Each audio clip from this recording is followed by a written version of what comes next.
अरे वो मर्द आहन बैठा हुआ है, जिस दिन वो निकला वही अदालत खत्म करेंगे इसको इंशाअल्लाह। अरे वो मर्द आहन जब आएगा, वो जो लफ्ज कहेगा वही आईन होगा इंशाअल्लाह। अगर आजमा के देखना है,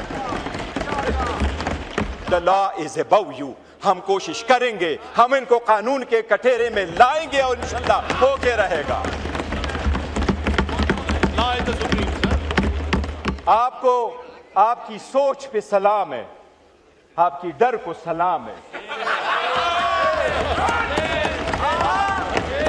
इतना डर, सबसे पहली बात यह है कि लास्ट टाइम जो तरमीम हो रही थी उसमें 26वीं तरमीम का जो एजेंडा था ये रह चुका था, और जिसमें उन्होंने खुद ये एडमिट कर लिया था कि वाकई वो आईन से मुतसादम है।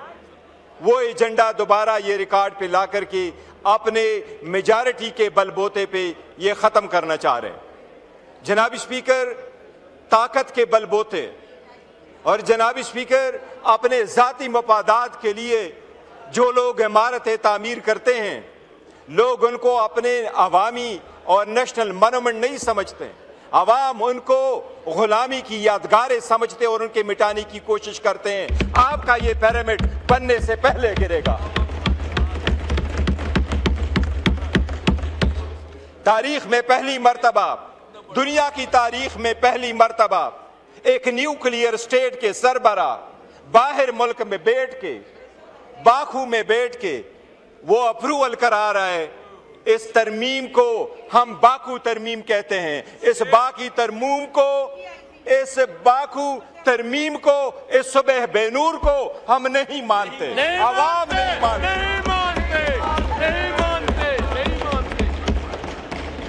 जनाब स्पीकर, मुकद्दस जिम्मेदारी है, ऐवान कह रहा है, आईन कह रहा है, उसके इब्तिदाई अल्फाज प्रियम्बल के यही है। इब्तिदा के अल्फाज, आईन के इब्तिदाई अल्फाज यही है कि जब वोट उठाएंगे तो अपनी जिम्मेदारी ईमानदारी के साथ अवाम के लिए और जमहूरियत के लिए इस्तेमाल करेंगे। आज उसके साथ बेईमानी की गई है, उस जिम्मेदारी के साथ। जनाब स्पीकर, सबसे पहली बात तो यह है कि यह हुकूमत जब आई, PDM 2, PDM 1 की हुकूमत जिस वक्त आई तो अप्रैल में यह हुकूमत आई और मई में सबसे पहले उन्होंने तरामीम कर ली नेशनल अकाउंटेबिलिटी ऑर्डिनेंस में, और 50 करोड़ से कम केसेस को कंसिडर किया कि ये करप्शन के केसेस नहीं होंगे, और अपने सारे केसेस खत्म करा के ये साइड पे हो गए। और अब जाते जाते अपने आप को इम्यूनिटी देने जा रहे हैं कि हम जाएंगे तो इम्यूनिटी जाएंगे, हम कानून से बालातर है कि हमारा एहतसाब नहीं होगा। दुनिया में जमहूरी मुमालिक में अवाम के सामने, कानून के सामने जवाबदेह होना ही जमहूरियत है। कानून के सामने जवाबदेह होने ही कानून की बालादस्ती है। क्या सहाबा और खुलफा राशिदीन पेश नहीं हुआ करते थे? क्या जमहूरियत में आपने नहीं देखा उस जमहूरियत को सलाम जिसमें प्रिंस एंड्रियो को क्वीन एलिजाबेथ जब जिंदा थी तो उसने उसको कहा, न्यूयॉर्क में आपके खिलाफ एक लड़की ने सिविल सूट फाइल किया है, लेकिन मेरा बेटा प्रिंस के हैसियत से उसको डिपेंड नहीं करेगा, मैं अपने बेटे से टाइटल ले लेती हूं और वो रॉयल की हैसियत से वहां नहीं जाएगा। और किंग चार्ल्स ने न सिर्फ उससे बाकी टाइटल लिए बल्कि उसको कहा आज के बाद आप रॉयल लाज में रहोगे भी नहीं। इसको कहते जमहूरियत, इसको कहते कानून की बालादस्ती। जनाब स्पीकर, क्या डोनाल्ड ट्रंप अभी कन्विक्ट नहीं हुआ? क्या उसके पास इम्यूनिटी थी? क्या सरकोजी फ्रांस का सदर कन्विक्ट नहीं हुआ? कल उसको बेल मिली है 3 हफ्ते के बाद। क्या जैक शिराक फ्रांस का सदर था, वो कन्विक्ट नहीं हुआ? क्या यहूद इजराइल वाला सदर वो कन्विक्ट नहीं हुआ? आप लोगों ने नहीं देखा दुनिया के किस सदर के पास इम्यूनिटी होती है? आप बहके, ये कौन सी बात है जो लॉ मिनिस्टर साहब आवाम को बावर कराना चाहते हैं कि सदर अगर चला जाए तो उसके पास समन नहीं जाना चाहिए? बताएं, आपके 15 सदर गुजर गए, कौन सा सदर है जिसके पास समन जा चुका है? जरदारी तो अपने केसेस पहले मर्तबा में पार्क लेन वाले रेफरेंस में 4 अरब रुपए की करप्शन है। क्या करप्शन में आप पेश होकर के नहीं कह सकते कि मैं बेगुनाह हूं? आप नहीं कह सकते इसमें एविडेंस नहीं है? क्या आप ये सिर्फ ले रहे हैं कानून का सामना कि मेरे पास जो मर्जियों में करूं, मैं कानून से बाला तरूं?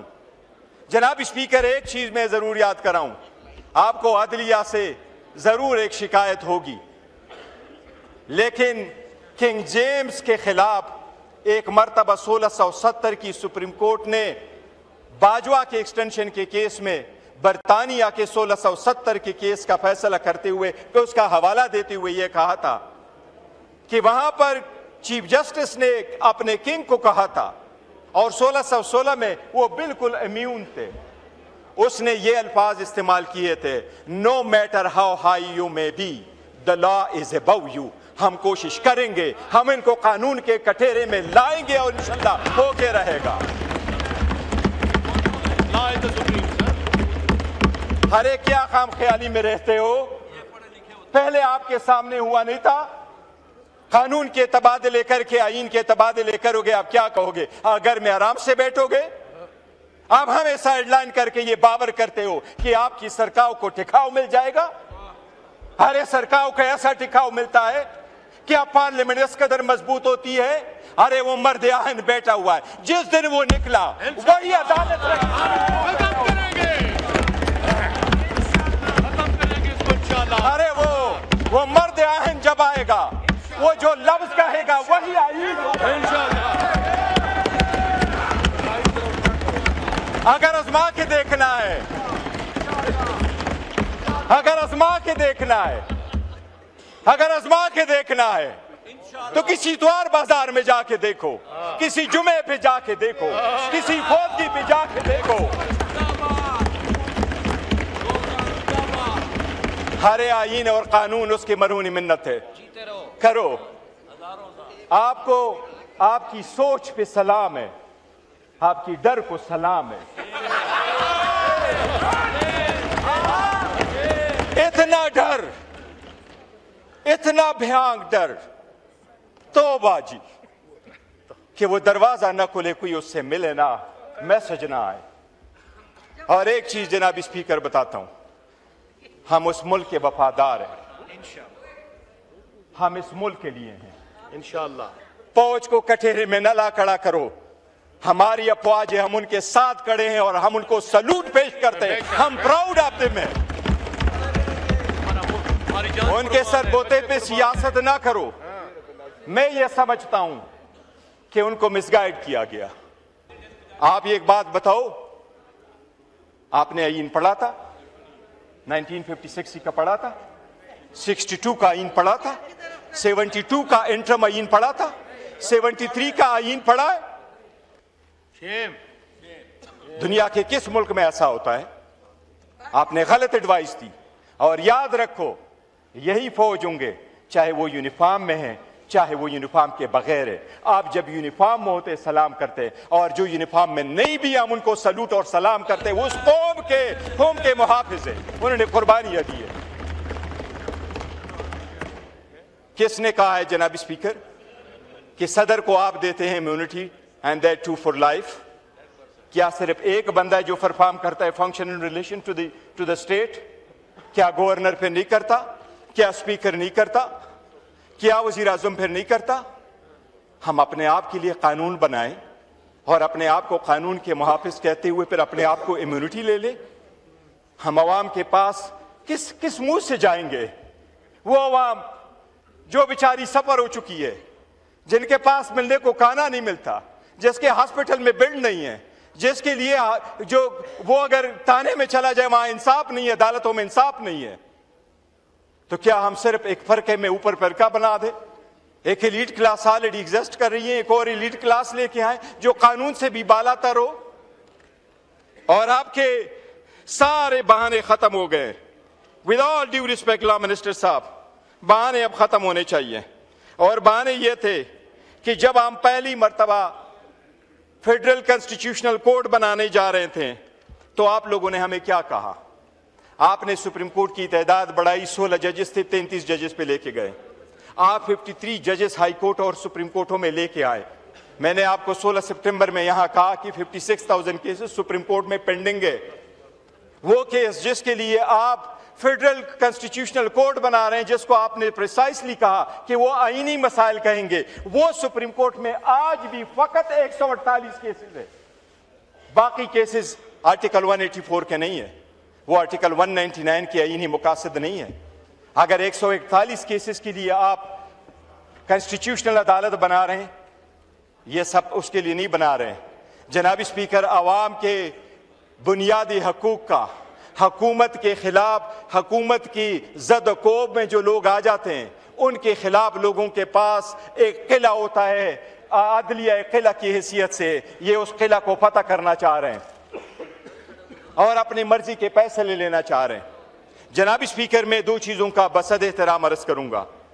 आज जब आपने तरमीम करने जा रहे हैं, आपने सेरेमोनियसली भी सुप्रीम कोर्ट को नहीं छोड़ा। आपने सुप्रीम कोर्ट ऑफ पाकिस्तान को खत्म किया, जो तो रहने दिया है, उसके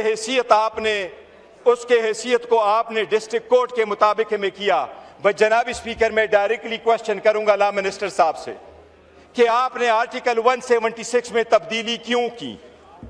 आज के बाद पाकिस्तान से आपने हमेशा हमेशा के लिए चीफ जस्टिस ऑफ पाकिस्तान का टाइटल खत्म कर लिया। 100% आपने खत्म कर लिया। आर्टिकल 176 में तब्दीली करके आज के बाद चीफ जस्टिस ऑफ पाकिस्तान नहीं होगा, वो chief justice of supreme court होगा, दूसरा chief justice of federal constitutional court होगा। आइंदा पूरी दुनिया जब भी कोई आइन से रिलेटेड, लॉ से रिलेटेड, रूल ऑफ लॉ से रिलेटेड, आईनी अदालतों से रिलेटेड दुनिया में कभी कोई कन्वेंशन होगा, पाकिस्तान की नुमाइंदगी नहीं होगी, क्योंकि पाकिस्तान के साथ पाकिस्तान का चीफ जस्टिस नहीं रहा। इतना बड़ा जुल्म ना करो, वो वापस कर दो। आपने उसको डिस्ट्रिक्ट जज छोड़ दिया, लेकिन आपने सुप्रीम कोर्ट ऑफ पाकिस्तान, बताओ इस अदालत को कौन से आर्टिकल में जिसमें आपने ये रखा है ये कि there is a chief justice of Pakistan. Chief justice of Pakistan खत्म हो गया जनाब speaker, chief justice of supreme court रह गया। आपकी कौन नुमाइंदगी करेगा इंटरनेशनल वर्ल्ड में?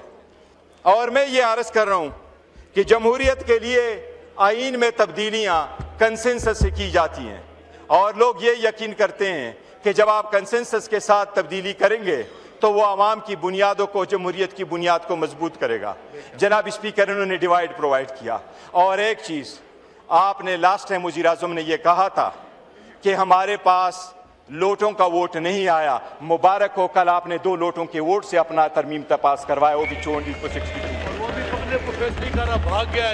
वज़ीर आज़म ने लास्ट टाइम हमें कहा प्राउडली कि मेरे जो उन्हें हमें वोट दिया है 5, उनको हमने निकाला है। उन्होंने कहा था वो लोटे नहीं थे। चलो कल तो लोटों का वोट लिया। लोटों से बना हुआ तरमीम योराना आवाम की खिदमत नहीं कर सकेगा, ये बड़ी बदकिस्मती है। थैंक यू जनाब स्पीकर। शाजिया मरी साहबा।